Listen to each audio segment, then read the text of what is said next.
हैं। फिर से भजन 31 उसकी 5वीं आयत पर हम गौर करेंगे। मैं अपनी आत्मा को तेरे ही हाथ में सौंप देता हूँ, हे यहोवा, हे सत्यवादी ईश्वर, तूने मुझे मोल लेकर मुक्त किया है। कलाम में जाने से पहले दुआ करें। मेरे मुंह की बातें, मेरे दिल के सोच मेरे नहीं खुदाऊं तेरे हो। अपने दास को क्रूस की आड़ में छुपा, वचन को पेश करने की कुव्वत बता। शब्द मेरे नहीं, शब्द तेरे हो। होठ मेरे नहीं, होठ तेरे हो। सभा भी तेरी, सब कुछ तेरा हो। यीशु के नाम से आमीन। मेरा अजीजों, जैसा कि हमने गुजरे समय में जानने की कोशिश करी थी, देखा था कि कलवरी क्रूस पाप के बोझ को हल्का करती है, और हमने बहुत सी बातों को देखा, जाना, समझा, और उसे अपनी जिंदगी में कई बार मूल्यांकन भी किया होगा, उसको इवैल्यूएट भी किया होगा कि किस तरह से परमेश्वर हमारे पापों के बोझ को हल्का करता है। लेकिन आज जब हम दूसरे उस पड़ाव पर जाते हैं, दूसरे पैरे पर जाते हैं, तो वो है चिंता का बोझ। परमेश्वर हमारे चिंता के बोझ को हल्का करता है, क्योंकि जब कलाम को हम पढ़ते हैं तो मत्ती रचित सुसमाचार उसका 6 अध्याय की 27वीं आयत में साफ कहती है, खुदावंद यीशु मसीह कहते हैं, क्या तुम चिंता करके अपनी आयु को बढ़ा सकते हो?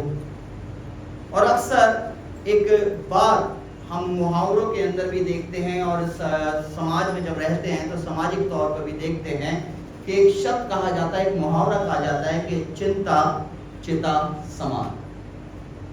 इंसान अपनी चिंता करके आयु को बढ़ा नहीं सकता, बल्कि चिंता करके अपनी आयु को घटाता है।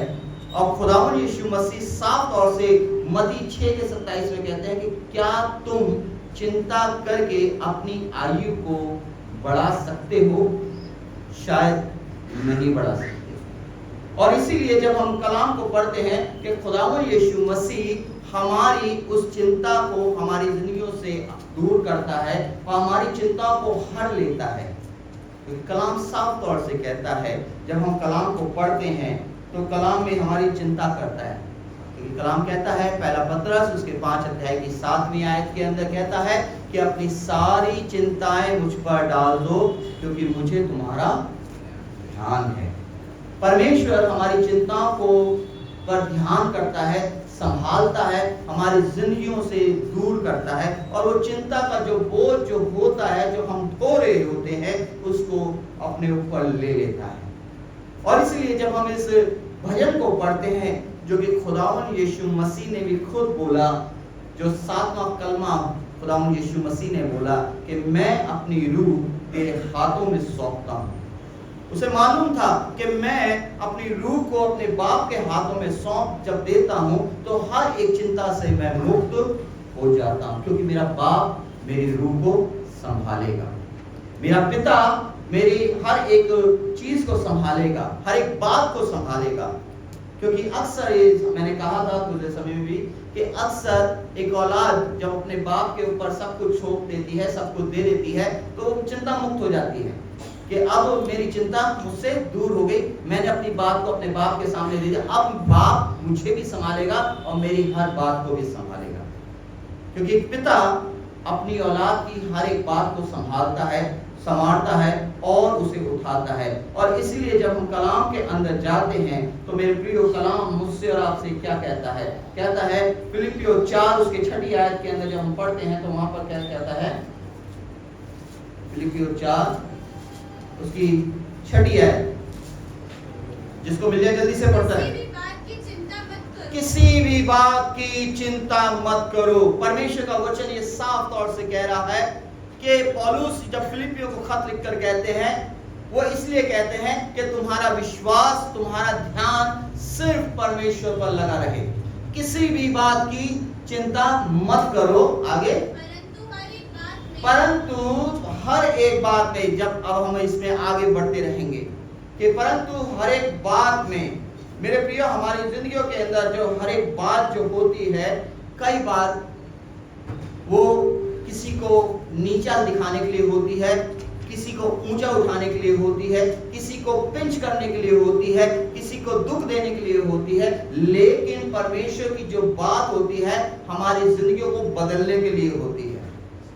कलाम को अगर गहराई को आप समझे, कलाम को आप देखने की कोशिश करें कि परमेश्वर जो है अपने इसको निकाल के रखिएगा फिलिपियों की पुस्तक उसके 4 अध्याय को, कि परमेश्वर की जो ये बात है मेरे प्रियो हमसे बहुत कुछ कहती है, बहुत कुछ कहती है। और जब हम इसको समझने की कोशिश करते हैं तो इसलिए इसके सबसे पहला जो शब्द कहा गया है फिलिपियों 4 की 6 आयत के अंदर, किसी भी बात की चिंता मत करो। वो इसलिए कहती है कि हम अपनी जिंदगियों के अंदर बहुत सी चिंताएं करते हैं, बहुत सी परेशानियों में घिरे होते हैं, चिंताओं में घिरे होते हैं। हम सोचते हैं कि किस तरह से हमारा इस चिंताओं का हल निकलेगा, लेकिन मेरे प्रियो परमेश्वर हमारी हर एक चिंताओं को हरता है। और इसलिए जब हम इस कलाम को ध्यान करते हैं तो परमेश्वर हमको कहता है कि अपनी सारी चिंताओं को जो हरता है ना वो नम्रता से हरता है। हमारा मन जो होना चाहिए नम्रता से होना चाहिए। पहला पत्रस 5 अध्याय 5 से 6 पद को पढ़े तो वहां पर क्या लिखा हुआ है, नम्रता के साथ होना चाहिए। क्या कहता है पहला पत्रस 5वां अध्याय 5 से 6, इस प्रकार हे नवयुवकों। यहाँ पर जो शब्द कहा गया है नवयुवकों, आप ध्यान दीजिएगा कि नवयुवक किसे कहा गया है। हम अगर आप देखें नवयुवक कहा गया है कि जो विश्वास में नए होते हैं, जो विश्वास में उत्पन्न होते हैं, जो विश्वास परमेश्वर पर लाते हैं, उनको नवयुवक कहा गया है। हे नवयुवकों, आगे, जो मुरझाने का नहीं, हे नवयुवकों, इसी प्रकार शुरू से पढ़े आप। इसी प्रकार हे नवयुवकों, तुम भी प्राचीनों के अधीन रहो। तुम भी प्राचीनों के अधीन रहो। हे नवयुवकों, तुम भी प्राचीनों के अधीन रहो। क्योंकि कलाम को देखें तो प्राचीन किसे कहा गया है, जो पुराने होते हैं, बुजुर्ग होते हैं। नवयुवक का किसे कहा गया है, जो नए होते हैं, जिन्हें समझ नहीं होती है। पुराने नियम के अंदर जब हम पढ़ते हैं एक उदाहरण मिलता है मेरे को, है ना, कि अपनी नवयुवकों ने अपनी समझ, अपनी बुद्धि का सहारा लिया, प्राचीनों से नहीं पूछा। लेकिन यहाँ पर कलाम साफ तौर से कह रहा है, पौलुस कहते हैं कि हे नवयुवकों, तुम भी प्राचीनों के अधीन रहो। अधीन रहो, वो इसलिए कहते हैं कि प्राचीनों के अधीनता के अंदर समझ, बूझ, ज्ञान, आत्मा का अभिषेक और बढ़ोतरी और हर एक कार्य को करने की ताकत और समझ होती है। और जब उनकी समझ और बूझ के द्वारा कार्य किए जाता है तो चिंता मुक्त हो जाते हैं। लेकिन जब उनके अगेंस्ट में कार्य किया जाता है तो चिंता आती है कि अब क्या होगा, अब क्या होगा, अब क्या होगा। और इसलिए यहाँ पर पौलुस हिदायत फरमा रहे हैं, सबको बता रहे हैं कि हे नवयुवकों, तुम भी प्राचीनों के अधीन रहो, वरन आगे, वरन तुम सब के सब एक दूसरे की सेवा के लिए। मेरे अजीजों, यहाँ पर जो शब्द कहा गया है एक दूसरे की सेवा के लिए। अगर हम सेवा के तौर पर एक उदाहरण बहुत अच्छा देखते हैं तो यीशु मसीह सबका दास बना, स्वामी नहीं बना, दास बना। और जब हम उस दास को के विषय में देखते हैं कि उसने अपने चेलों के पैरों को धोया, और धोने के बाद क्या कहते हैं, खुदा यीशु, जैसा मैं करता हूं वैसा तुम भी करो। और पौलुस इसी बात को बताते हैं कि तुम भी एक दूसरे की सेवा के लिए दीनता से कमर बांधे रहो, हर समय तैयार रहो, हर समय एक दूसरे की सेवा करने के लिए तत्पर रहो, क्योंकि परमेश्वर अभिमानियों का सामना करता है। क्योंकि परमेश्वर अभिमानियों का सामना करता है। और मेरे अजीजों, जब हमारी जिंदगियों के अंदर नम्रता आती है, जब हमारी जिंदगियों के अंदर परमेश्वर का वचन आता है, जब परमेश्वर हमारी बात को, हर एक बात को वो जान लेता है, इसलिए कहता है, इसलिए इसी के अंदर, इसलिए परमेश्वर के बलवंत हाथ के नीचे दीनता से रहो। हम दीनता से शायद नहीं रहते, और इसी यही कारण है कि हमारी जिंदगियों के अंदर चिंताएं बहुतायत से आती हैं। हम अपने जीवन को परमेश्वर के सम्मुख अर्पण नहीं करते हैं। शायद यही कारण है कि हम दिन पर दिन कमजोर और नाना प्रकार के कलेशों में घिरते चले जाते हैं, नाना प्रकार की बातों में घिरते चले जाते हैं, नाना प्रकार का बोझ हमारी जिंदगियों में बना रहता है। लेकिन मेरे प्रियो, परमेश्वर हमारे विश्वास को देखता है। कलाम जब इस तरह से हमसे बातचीत करता है तो कहता है, देखिए मत्ती 6 उसके 24 से 25 पदों के अंदर क्या कहता है कि हम किस बात की चिंता करते हैं, किस बात के लिए हम चिंतित रहते हैं। मत्ती 6 24 से 25। कोई मनुष्य दो स्वामी की सेवा नहीं कोई मनुष्य दो स्वामियों की सेवा नहीं कर सकता। यहाँ पर रुक, है ना, निकाल कर रखिएगा। कोई मनुष्य दो स्वामियों की सेवा नहीं कर सकता। हमारी चिंता जो होती है वो एक स्वामी की नहीं होती बल्कि दूसरे स्वामी की होती है। स्वर्गीय परमेश्वर की नहीं होती बल्कि संसारिक परमेश्वर की सेवा करने के लिए हम तत्पर रहते हैं। और अक्सर ये इसी बात को के लिए खुदावंद यीशु मसीह कहते हैं, उदाहरण देकर कहते हैं कि कोई भी व्यक्ति दो स्वामियों की सेवा नहीं कर सकता। उदाहरण के तौर पर आप देख सकते हैं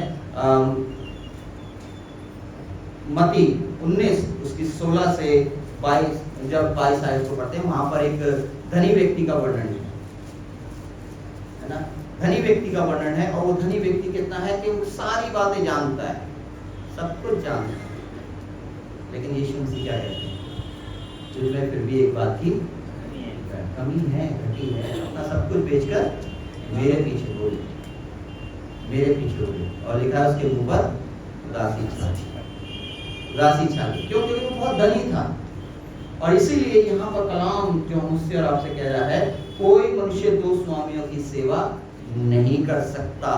और आगे क्या कहता है, क्योंकि वह एक से बैर और दूसरे से प्रेम करेगा।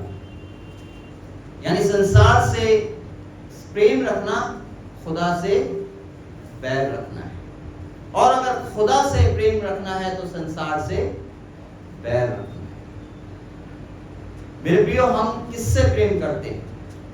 हमारा प्रेम किसमें बना हुआ है, संसार से या खुदा से? अगर खुदा से बना है तो सारी चीजें तुम्हें यूं ही मिल जाएगी। कलाम साफ तौर से कह रहा है, सारी चीजें तुम्हें यूं ही मिल जाएगी। और अगर तुम्हारा प्रेम संसार में बंधा हुआ है, संसार से में लीन है, तो खुदा से दूरी और दूरी बनी रहेगी, जो कि चिंता का कारण बनेगी। और यही चिंता मेरे अजीजों हमारे लिए, मैंने कहा ना पहला शब्द बोला, चिंता बन जाएगी। हमारे लिए कब्र की एक जगह बन जाएगी जहां पर ना तो चिंता होगी, ना भूख होगी, ना प्यास होगी, ना किसी प्रकार का दुख होगा, ना दर्द होगा। लेकिन क्या होगा? आपका चलना होगा, क्योंकि खुदा से दूरी। और इसीलिए यहाँ पर कलाम साफ तौर से कहता है कि कोई मनुष्य दो स्वामी की सेवा नहीं कर सकता। खुदावंद यीशु मसीह साफ तौर से कह रहे हैं, एक से वो बैर रखेगा, दूसरे से मोहब्बत रखेगा। और क्या कहता है, वह एक से मिला रहेगा और दूसरे को तुच्छ जानेगा। मेरे अजीजों, खुदावंद यीशु मसीह साफ तौर से कहते हैं, एक से मिला रहेगा और दूसरे को तुच्छ जानेगा। आज मैं और आप किसको तुच्छ जानते हैं? हम यहाँ पर बैठे हुए बोलते तो हम संसार को तुच्छ जानते हैं, शैतान हमारे लिए तुच्छ गिना गया है। लेकिन हम वहीं दूसरी ओर यहाँ से बाहर निकलने के बाद हम शैतान से मेल कर लेते हैं। हमारा जो संबंध है वो शैतान से हो जाता है। परमेश्वर की बातों को हम तुच्छ जानने लगते हैं। और आगे क्या कहता है, देखिए इसी के अंदर आगे बढ़े, तुम परमेश्वर और धन दोनों की सेवा नहीं तुम परमेश्वर और धन की दोनों की सेवा नहीं कर सकते। मेरे अजीजों, यहाँ पर खुदावंद यीशु मसीह साफ तौर से कह रहे हैं कि तुम परमेश्वर और धन की सेवा नहीं कर सकते। अगर हम एक उदाहरण के तौर पर देखें, गुजर समय में मैंने शायद पैसेंट वीक के टाइम में मैंने एक कलाम भी पेश किया था, उसके बाद पेश किया था यहूदा स्क्रूति के विषय में। खुदा के साथ साथ था, लेकिन उसका मन जो था धन की तरफ, थैली की तरफ लगा हुआ था। उसका ध्यान थैली में लगा हुआ था कि सिक्के मेरे हो जाए, सिक्के कैसे न कैसे मैं इसमें से चुरा लूं। यूहन्ना तो उसके लिए खुला खुला कहता है कि वो तो चोर था, खुला खुला कहता है क्योंकि वो चुरा लेता था। लेकिन कलाम यहाँ पर साफ तौर से खुदा यीशु मसीह कह रहे हैं कि ये कहते हैं कि तुम परमेश्वर और धन दोनों की सेवा नहीं कर सकते। इसलिए मैं तुमसे कहता हूं कि अपने प्राण के लिए यह चिंता ना करना, प्राण के लिए चिंता ना करना, अपने प्राण के लिए चिंता मत करना कि हम क्या खाएंगे, क्या पिएंगे, क्या पहनेंगे, हमारा गुजारा कैसे होगा, कल का दिन कैसे होगा।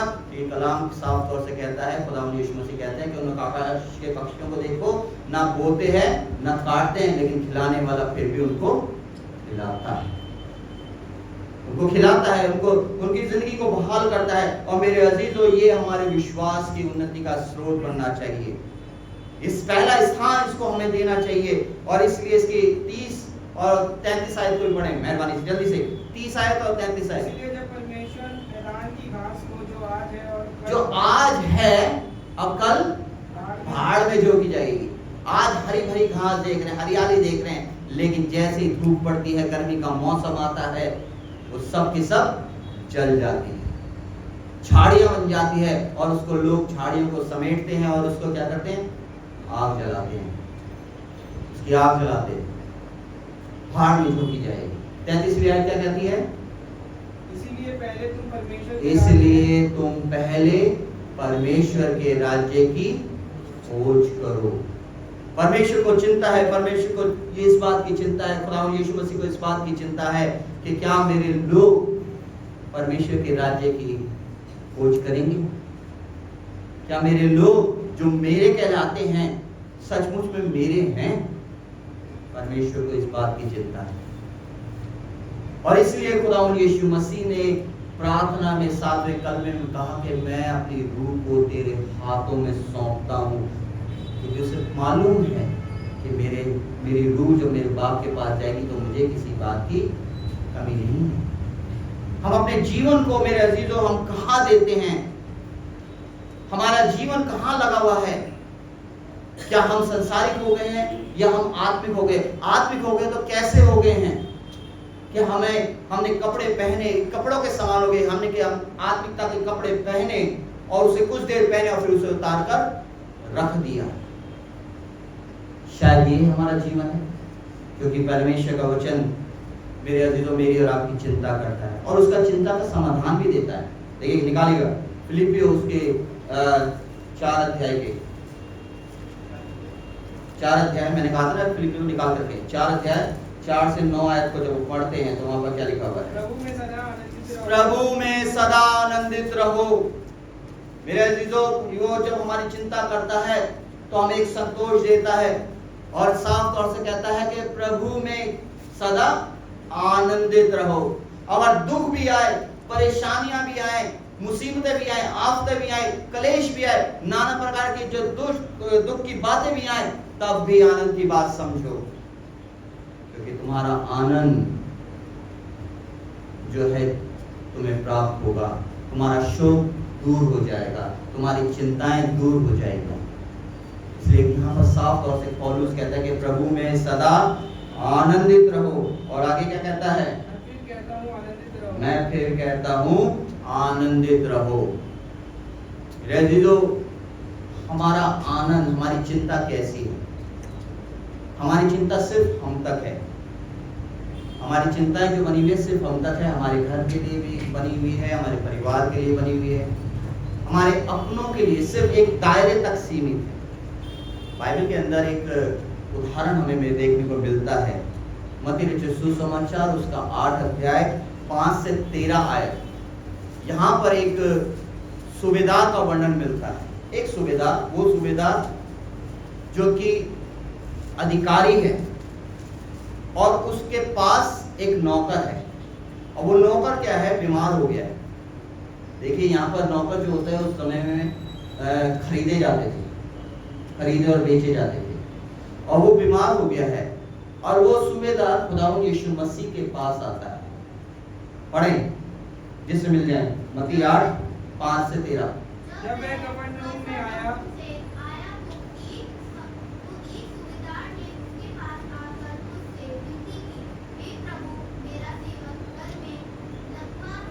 मेरा सेवक घर में लकवाग्रस्त, लकवे का मारा है, और लकवे का मारा जो होता है किसी भी काम का नहीं होता, उसके हाथ पैर काम नहीं करते, वो पलंग पे पड़ा हुआ है, बल्कि उसकी ही सेवा की जाती है। और वहां पर सूबेदार खुदावंद यीशु मसीह के पास आता है और कहता है, पढ़े, वह उसे आकर चंगा करूंगा। आगे सूबेदार कि कहता है कि मैं इस योग्य नहीं, अपनी कमजोरियों को बताता है। यहाँ पर मेरे अजीजों, क्या हम अपनी कमजोरी को खुदा की हुजूरी में डालते हैं? या सूबेदार ने अपनी कमजोरी बताई है, सूबेदार है, अधिकारी है, लेकिन उसके अंदर भी कमजोरी है, और वो अपनी कमजोरी को बताता है कि मैं इस लायक नहीं कि तू मेरे छत के तले आए, मेरे घर में आए, तू यहीं से कह दे तो मेरा दास, मेरा जो सेवक है वो चंगा हो जाए। खुदावंद यीशु मसीह क्या कहते हैं इसके विषय में? खुदावंद यीशु मसीह क्या कहते हैं? पढ़े आगे, क्या कहते हैं? यह सुनकर यीशु को अचंभा हुआ और जो उसके पीछे आ रहे थे उनसे कहा, मैं तुमसे सच कहता हूँ कि मैंने इज़राइल में भी ऐसा विश्वास नहीं पाया। मैंने इज़राइल के अंदर भी ऐसा विश्वास नहीं पाया। मेरे अजीजों, यही इसी बात की कमी खुदावंद यीशु मसीह को है कि उसके लोगों के अंदर विश्वास की कमी है। हम विश्वास तो करते हैं, सिर्फ मुंह से करते हैं, दिल से हम नहीं करते हैं। हमारा विश्वास कितने समय का है ना? सिर्फ पल भर का।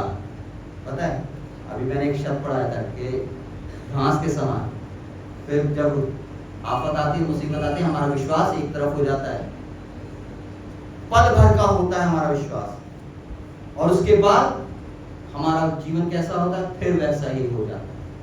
खुदावंद यीशु मसीह को इसी बात की चिंता थी।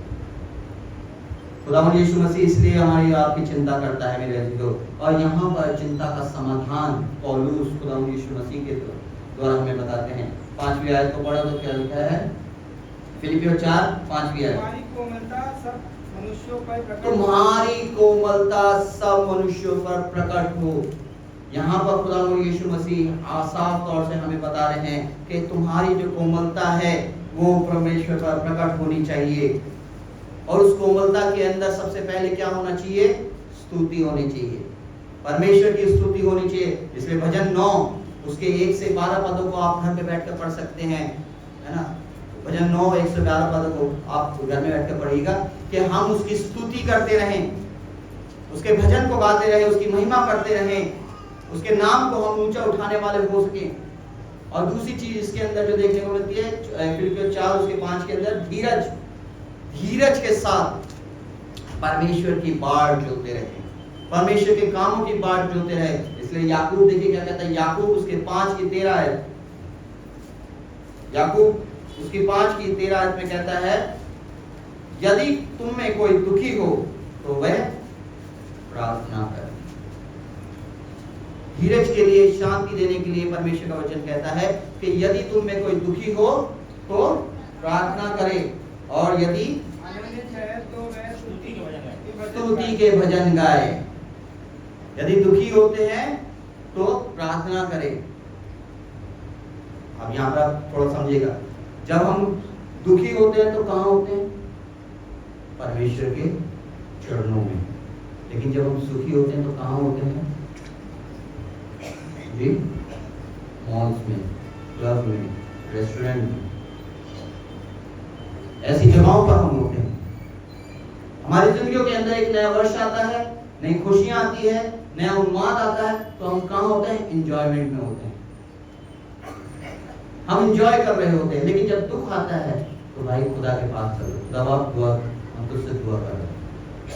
जो उस समय खुदा याद, खुशी के टाइम पर खुदा याद नहीं आता, क्योंकि हम दो स्वामियों की सेवा करते हैं।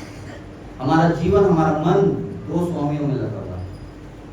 और इसलिए यहाँ पर याकूब साफ तौर से कह रहा है कि यदि तुम में कोई दुखी हो तो प्रार्थना करे, और यदि सुखी हो तो वो स्तुति के भजन गाए।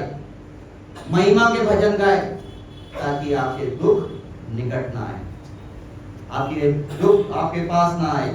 और इसलिए मेरे प्रियो परमेश्वर को इसी के 17 और 18 पद में क्या कहता है? एलिया भी तो हमारे समान दुख सुख भोगी था और उसने गिड़गिड़ाकर प्रार्थना की। किस लिए प्रार्थना की?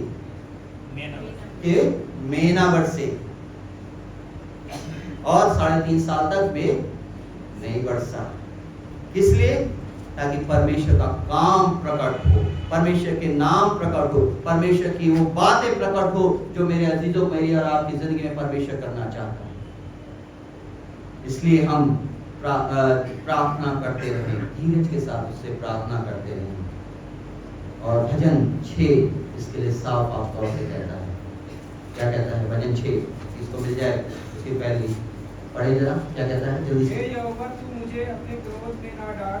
हे यहोवा, दाऊद कहता है कि हे यहोवा अपने क्रोध में मुझे ना डाल। हम उसके क्रोध के तले हैं मेरे प्रियो।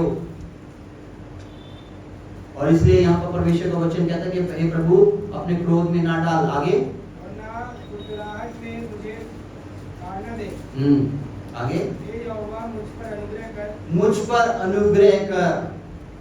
मेरे अजीजों, उसका अनुग्रह हम पर बना रहता है। और लेकिन जब अनुग्रह बना रहता है तब हम बहुत बलवंत होते हैं, बहुत आशीषित होते हैं। किसी भी बात की चिंता हमारी जिंदगियों में नहीं होती, कोई कमी घटी हमारी जिंदगियों में नहीं होती। लेकिन जब उसका अनुग्रह हम पर से हटने लगता है तब हम चिंताओं में घिरने लगते हैं। अब ये अनुग्रह उस पर से उसका हटता क्यों है? हमारे कारण, हमारी और आपकी बदगुमारियों के कारण, हमारे और आपके अविश्वास के कारण, हमारे और आपके मेरे अजीजों परमेश्वर से के सम्मुख ना जाने के कारण हमारे ऊपर से उसका अनुग्रह हटता है।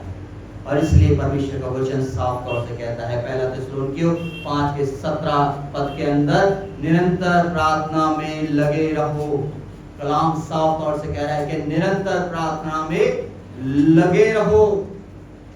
यही कह रहा है पहला थिस्सलुनीकियों 5:17, निरंतर प्रार्थना में लगे रहो। और आगे हर बात में परमेश्वर का धन्यवाद करते रहो। और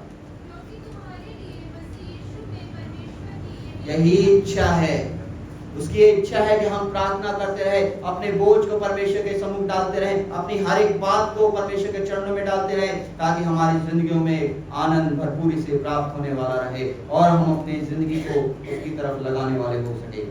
इसलिए कहता है फिलिपियों 4 की 8वीं आयत को पढ़े तो क्या कहता है? जो बातें सत्य हैं, जो, अब देखिए यहाँ पर क्या है, जो बातें सत्य हैं, जो बातें आदरणीय हैं, उचित हैं, पवित्र है, सुहावनी है और मनभावनी और सद्गुण और प्रशंसा की है, उस पर हमें क्या करना है? मन लगाना है, ध्यान लगाना है। इसलिए कलाम कहता है मत्ती 12 उसकी 35वीं आयत, मत्ती 12 उसकी 35वीं आयत, भला मनुष्य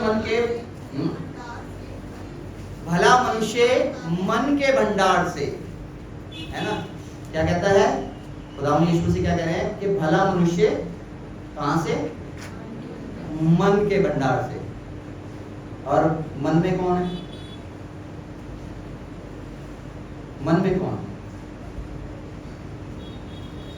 जी समझ गया। मन में कौन है?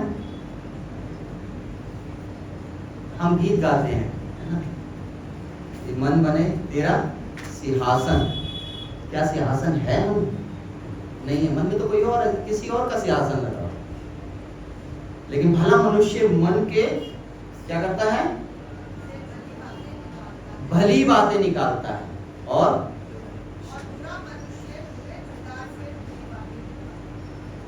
यहाँ पर खुदावंद यीशु मसीह दोनों बात कह रहे हैं कि हमारा मन कहाँ है?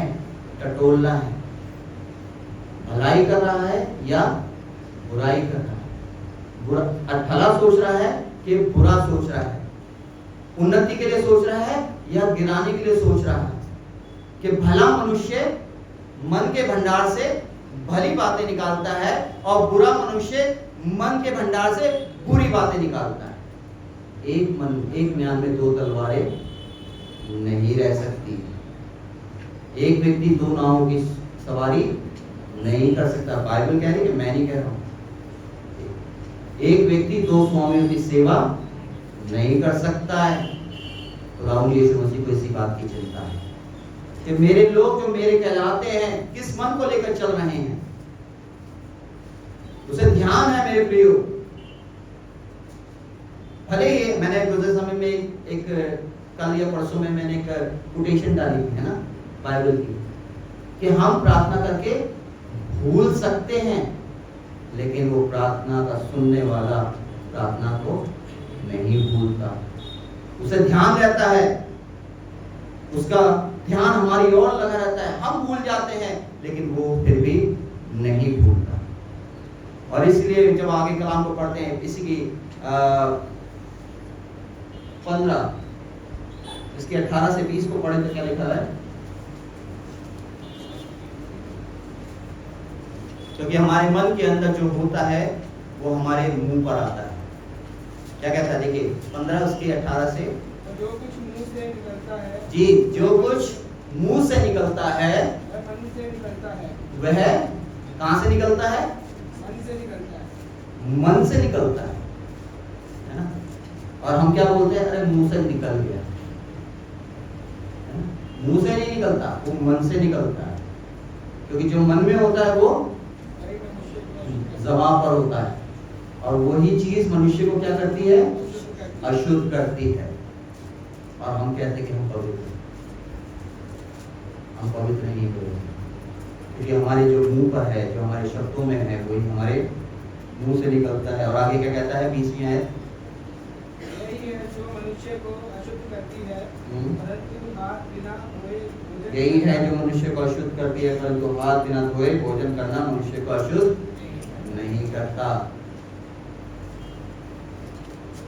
मेरा जो हमारी जिंदगी के अंदर जो हमारे मनों से निकलता है वही हमें अशुद्ध करता है। और इसलिए पौलुस इफिसियों को खत लिखकर कहते हैं, इफिसियों 4 उसके 23वीं आयत कहती है, इफिसियों 4 उसकी 23वीं आयत कहती है, और अपने मन के आत्मिक स्वभाव में नए बनते जाओ। तुम्हारा सा पुराना सा जीवन, पुरानी सी चाल चलन जाता रहे। नया कर लो अपने मन को, क्योंकि जब मन नया होगा तो नई बातें होगी, ध्यान परमेश्वर की ओर होगा, परमेश्वर के वचन पर होगा। पूरा आम संसारिक बातों पर नहीं, बल्कि परमेश्वर की बातों को मन लगाएंगे, परमेश्वर के कामों को मन लगाएंगे, परमेश्वर की ओर ध्यान करेंगे, उस क्रूस पर ध्यान करेंगे, उसके बारे में सोचेंगे कि क्यों हमारे लिए क्रूस पर वो चढ़ गया। वो क्रूस मेरे अजीजों हमारे मन को नया करती है, और जब हमारा मन नया होता है तो हमारी सारी चिंताएं उस क्रूस के द्वारा दूर होती है। और इसलिए रोमियो उसके 12 के 12 को जो दूसरी आयत को पढ़ते हैं तो उसमें क्या लिखा है? रोमियो 12 उसकी दूसरी आयत, आशा में आनंदित रहो। रोमियो 12 उसके दूसरी आयत में कहता है, और इस संसार के सदृश ना बनो, इस संसार की तरह ना बनो। और आगे, परंतु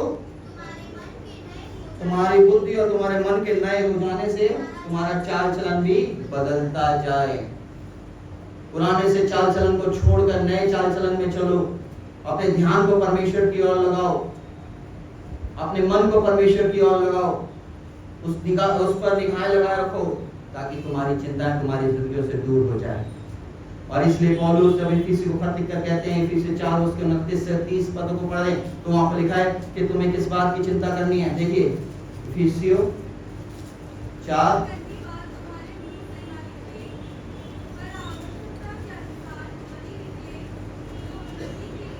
कोई गंदी बात तुम्हारे मुंह से ना निकले, पर आवश्यकता के अनुसार वही निकले जो उन्नति के लिए उत्तम हो। हमारी और आपकी जिंदगी के लिए, हमारे और आपके परिवार के लिए, हमारी और आपकी कलीसिया के लिए, जो कलीसिया परिवार की उन्नति के लिए वही बात तुम्हारे मुंह से निकले, ताकि उससे सुनने वालों पर अनुग्रह हो, अनुग्रह हो। और आगे क्या कहता है? परमेश्वर के पवित्र आत्मा को शोकित मत करो। मेरे अजीजों, परमेश्वर की पवित्र आत्मा को हम शोकित करते हैं। जिससे तुम पर छुटकारे के दिन के लिए छाप दी गई है। सब प्रकार की कड़वाहट, प्रकोप, क्रोध और कलह, निंदा, सब बैरभाव समेत तुम में से दूर किए जाएं। एक दूसरे पर कृपालु और करुणामय हो, जैसे परमेश्वर ने मसीह में तुम्हारे अपराध क्षमा किए, वैसे ही तुम भी एक दूसरे के अपराध क्षमा करो। खुदावंद यीशु मसीह ये चाहते हैं मेरे अजीजों को, हम एक दूसरे के अपराधों को क्षमा करें, क्योंकि शांति का परमेश्वर मेरे और आपके अपराधों को दूर करता है। और इसलिए आपकी आयत में कहकर खत्म करूंगा, और उस कुलुसी को खत लिखकर कहते हैं, कुलुसी उसका 3रा अध्याय की 15वीं आयत।